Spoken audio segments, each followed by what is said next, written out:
All right, so what we're going to do is we're going to start a new Illustrator file, and we are going to make it 3.875 inches by 3.875 inches. I'm going to leave it as RGB color. So this is important that it's RGB color. I'm going to hit create. Here's my artboard I'm going to start with. And I'm just going to simply come up here to one of the tools that I have here. If I don't have similar looking tools as that, then I'm going to go up here and I'm going to change my workspace to Essentials Classic. Okay, so I'm going to start out with my line tool, and I'm struggling to find my line tool for some reason. Oh, it's underneath here. So I'm going to choose line segment tool, and if I just do this, then I end up with an angled one. So what I want to do instead is I want to hold shift, and that'll get me going straight. So after I have that, I'm going to offset this path by going to Object Path, Offset Path, and I'm going to offset this 0.075. And I'm doing that because it offsets to both sides, so the total width is going to be 0.15. I say OK, and then I can come back in and select just the middle part and delete it. So I'm left with that thing right there. I could do the same thing here where I offset the path, delete the middle thing. I could also do a rectangle, and I could make it, we're just going to make it 0.15 inches wide, like that. And I can see that up here. I can change it in my properties. And then the length doesn't really matter right now, so I'm just going to grab this and kind of shorten it. So I'll make it that long. Then I'm just going to click on that, and I'm going to hover over the corner until my little rotate thing comes up.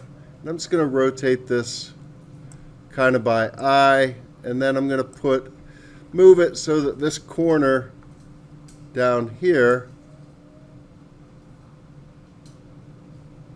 is over top of that.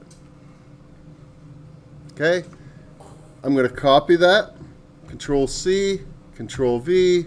If you're using the Apple, we got the Command key instead. And I'm just going to shorten this one a little bit like that. All right. The next thing I'm going to do is I'm going to highlight these. And I'm going to highlight these, and I'm going to mirror them to the other side. So I'm just going to right click, transform, and choose the reflect. And I'm going to make a copy. And then I'm just going to use my arrow keys to drag them over like that. And I kind of want to get them pretty close to the same location as the other one.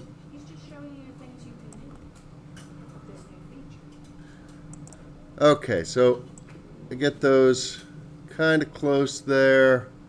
Can't do that exactly. And I could go into my settings and change the increment that it's snapping. Don't really have time for that in this lesson. So we're just going to leave it like that for right now. And once I have that done, I'm going to use a radial array or radial repeat. And I'm basically just going to select this. I'm going to come up to Object Repeat, Radial, and the first thing I'm going to do is I'm going to come over here to my settings and my properties. So you can see the repeat options, I have 8. I'm going to do 6 for snowflake, like that. And then I'm going to just say, I'm just going to click off of that. And right now, I can't really do anything with this because it is a pattern. So the way that I get it to not be a pattern anymore is to select it all, go up to Object, and expand, and I say OK. And now these are individual objects that I can edit. So I'm going to come over here to my properties panel with these selected, and I'm going to say unite on the Pathfinder tool, and it's going to do that for me. All right, now I need to resize this a little bit.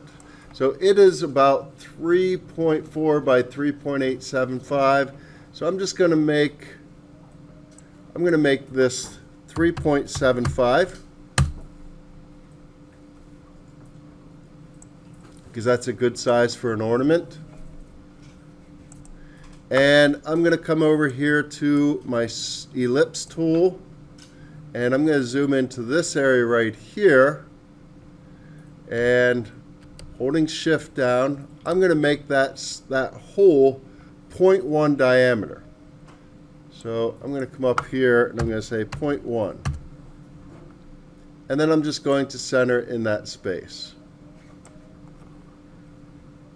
And if it won't center exactly, I can do this as well, where I select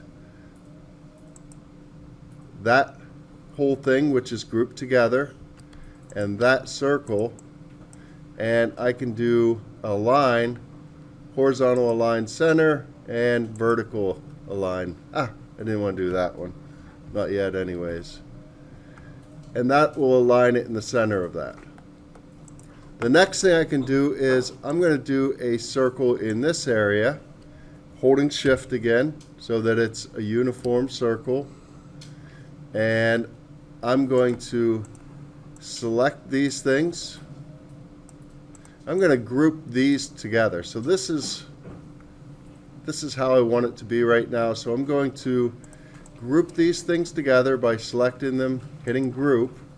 I did not have this circle selected. So I'm going to select that and that, which is everything on the page. And this time I'm going to do a horizontal alignment and a vertical alignment.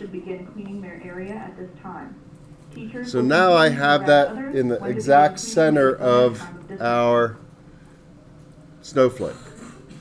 Once I have that done, I can do this. I can select the Pathfinder tool again, and I'm going to get that right there. Now it eliminated my little circle, so let me Control Z, see if I can go back and ungroup this. So I'm going to select those two things without this little circle being selected and do the Pathfinder. So now I have that right there.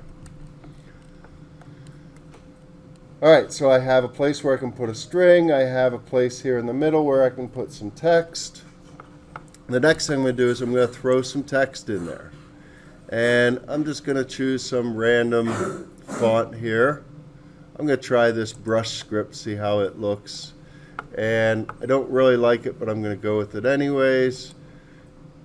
And I'm just going to say Dixon 2020-24, like that. I'm going to highlight the whole thing, like that. Get rid of that extra text box that I just threw in there, and Control A to get all that text. And I'm going to put this in the center, so that's a centered text.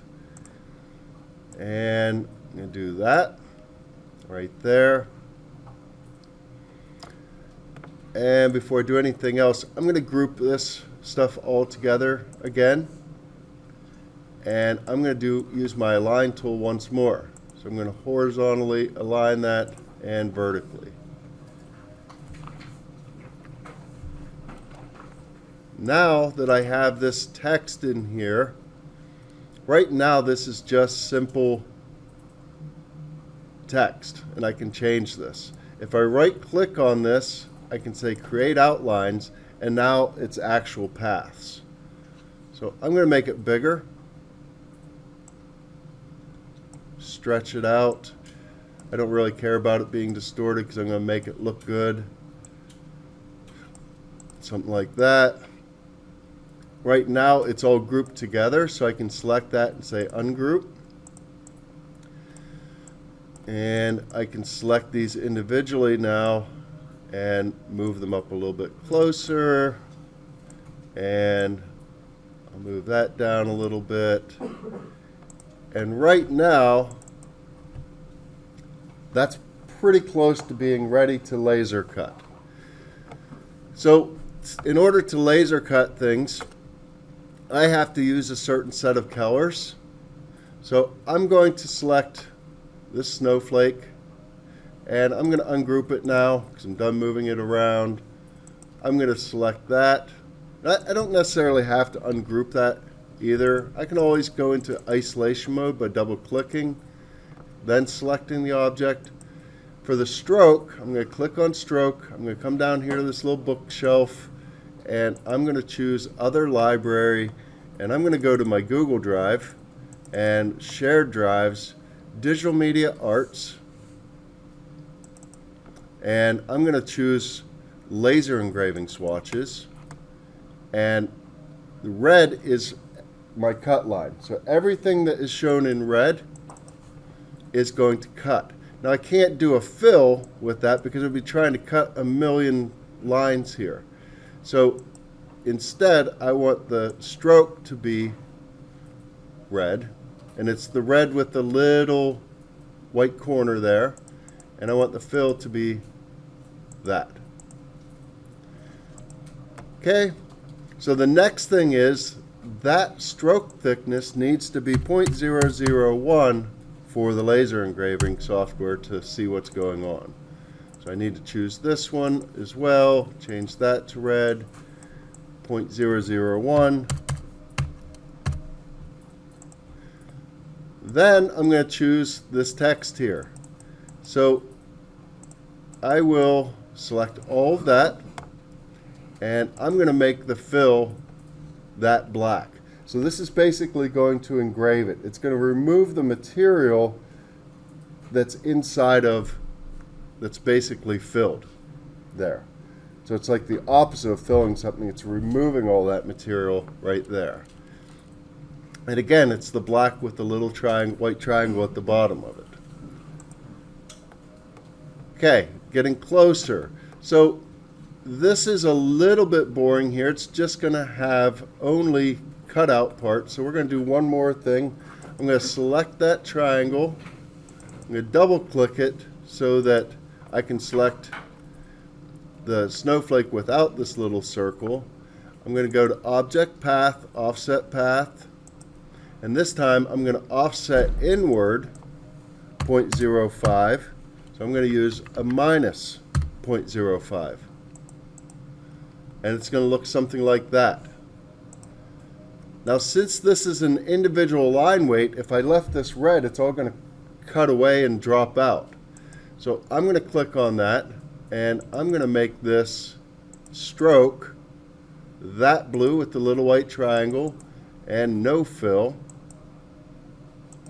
So black is for fill, red is for cut, and blue is for individual line thicknesses. And once again, that needs to be 0.001.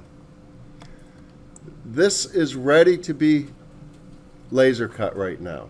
Once again, I could double check my size by selecting it. Right now, it's 3.75 inches high. I just don't want to go above 3.875 because I want to be able to fit as many of these on the sheet as I can, and that's a good size for a snowflake. At this point, I would just save this. So I'm going to save to a place where the laser cutter can actually see this. So for drafting students, it's going to be drafting class T, laser cutter, and then you're going to put your name in here, and you're going to save it to that as snowflake. For DMA students, you're going to save to DMA laser cutter files. You're going to make a folder in here for your name, and then you're going to call this laser or Dixon Snowflake, you're going to insert your name, obviously, 24, and save that. For students with an Apple computer that doesn't like to use network stuff, we're going to save it on a flash drive and carry it over there. And that's pretty much it.